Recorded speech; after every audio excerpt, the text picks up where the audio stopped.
后来乡亲啊，继续来到台南，10外度的低温铺地铺透明来排队，竟然是为着买厝。这是伫咧仁德区的一场建案。啊，这个天一个光，排队的人潮愈惊人，排有够长。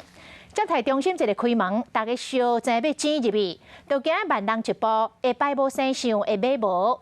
民众讲，因为这个地段瓦市区，一坪大约是32万，真合理，阁是小坪数，较好买卖，才会来抢买。啊，这个情形嘛，引起到市政府的注意。市长讲，若有代销公司用不当的手法诱关这个房市，一定会来调查。若违法，就要来罚。啊，房中的业者嘛来提醒，唔通互买厝的宣传骗去，买厝也是爱多多做比较，才袂吃亏。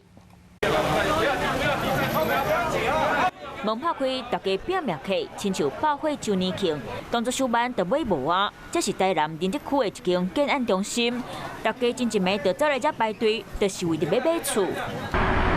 半暝冷叽叽，真侪民众早倒啊椅啊含毯啊，甘愿困伫10几度的低温，到下知影排队的人愈含。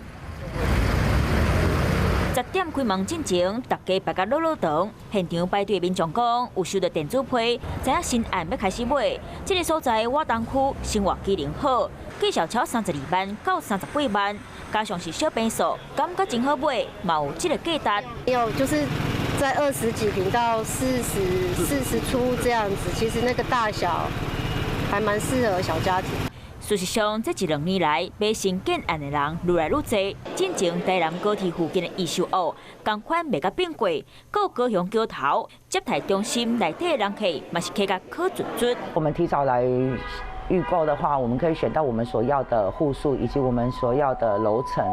卖厝中人讲，宣传时阵确实有影互真侪人兴趣起，消费者上好嘛是爱加比较。签约进前爱纳偌济贷款，有交厝有啥物美角，拢爱特别注意。